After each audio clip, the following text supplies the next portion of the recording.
Pernahkah mendengar istilah Malaka Dilema? Ada yang tahu, ada yang tidak tentunya.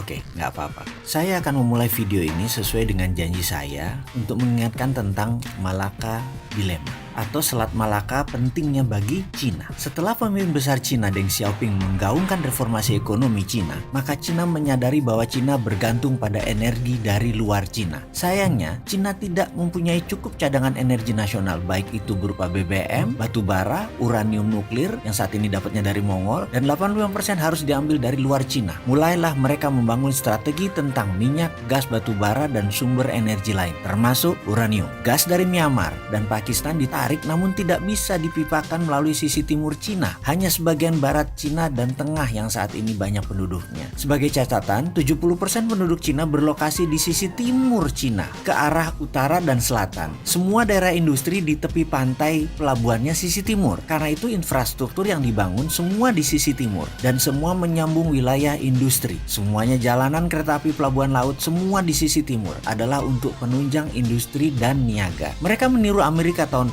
40-an dan tahun 60-an. 20 tahun Amerika membangun criss-cross, jalan bebas hambatan di seluruh Amerika dan kereta api. Dan itu adalah semua menyambung jalan industri dan kebutuhan logistik. Itu yang terlebih dulu, bukan untuk kebutuhan kendaraan pribadi. Itu adalah strategi Cina dan itu adalah strategi Amerika. Cina menarik gas dari Pakistan dan Timur Tengah akhirnya harus dibuat dalam bentuk LNG karena jalan laut lebih murah. Selain itu lebih mudah handlingnya. Energi Cina ditarik juga dari Afrika Timur, dari Afrika Tengah dan dari Timur Tengah atau Selat Hormuz. Semua melalui Pakistan, Myanmar, dan terakhir pasti lewat Selat Malaka. Yang berikutnya adalah Cina perlu batu bara dari Indonesia dan dari Australia yang paling besar. Dan batu bara tersebut semuanya lewat Selat Makassar. Strategi obor Cina, One Belt One Road Cina, ada hal yang ditarget kepada negara-negara pemberi energi Cina, yaitu pasti di trap. Ini yang namanya geopolitik Cina. Kita harus kenal sekali yang namanya geopolitik Cina. Apa buktinya Indonesia misalnya di trap? Sebentar, kita lanjut ya. Sisi tahun 2006, Cina sadar betapa pentingnya Selat Malaka, betapa pentingnya Malaysia dan Indonesia. Karena energi, minyak, dan gas merupakan 60% kebutuhan energi Cina. Maka, manuver terhadap Malaysia dengan membangun aliansi penguasa waktu itu dan petinggi UMNO, dulu adalah Najib, dan berusaha Najib adalah di tangan Cina. Cerita itu bukan cerita angin semilir. Kita tahu bahwa setiap pemerintahan, setiap pemilu, negara asing selalu berkepentingan untuk bermain. Sementara di tahun 2006,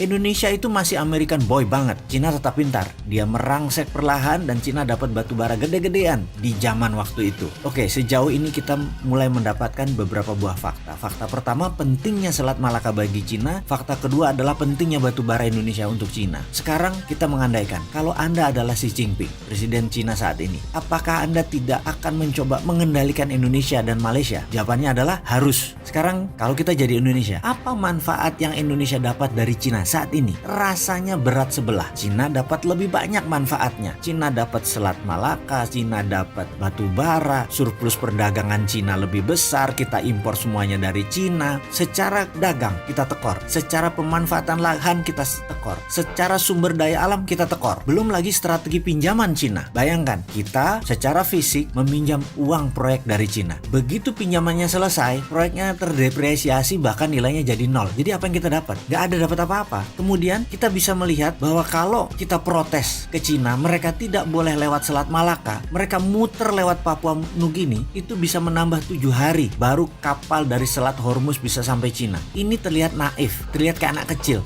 Tutup Selat Malaka, terlihat kayak anak kecil. Bayangin, kalau Selat Malaka ditutup kan bisa lewat Malaysia gitu ya. Gak apa-apa, silakan. Tapi yang terdalam lautnya tetap aja sisi Indonesia. Atau gini deh, apa yang terjadi kalau Indonesia dan Malaysia kompak menjepit Cina? Nah ini menarik, ada kata-kata kalau Indonesia dan Malaysia kompak. Jadi kalau Anda Cina, jangan bikin Malaysia dan Indonesia kompak, ciptakan konflik terus menerus dan gampang itu. Lalu ada timbul pertanyaan, jadi konflik itu diciptakan? Jawabannya, ya iyalah. Kalau Anda pernah belajar di Lemhanas, apalagi pernah ikut Sesko TNI Polri, itu pelajaran dasar. Tapi bentar, ada LSM yang sudah diinfiltrasi dengan pemahaman barat bahwa TNI Polri itu pelanggar HAM. Ini sekali lagi, LSM Islam tuh dimainkan untuk memperlemah pertahanan dan keamanan nasional. Dan hebatnya lagi mereka itu orang Indonesia yang nggak sadar bahwa mereka itu pion strategi dari ideological warfare negara asing. Semua demi kepentingan. Disinilah peran pertahanan dan keamanan nasional penting untuk diutamakan sebelum membuat kebijakan nasional. Jangan sampai Kementerian Perdagangan yang di depan. Biar jadi raja impor lah kita. Kemudian dari sisi geopolitik, semakin mengerti bagaimana peran Indonesia di mata Cina. Semakin mengerti apa kebutuhan Cina akan energi. Semakin paham Cina dengan obornya yang mengendalikan 2/3 dunia itu niatnya apa. Sekarang sisi Amerika. Butuh tahu paham lebih jauhkah tentang Amerika? Atau kita bedah Cina lebih detail?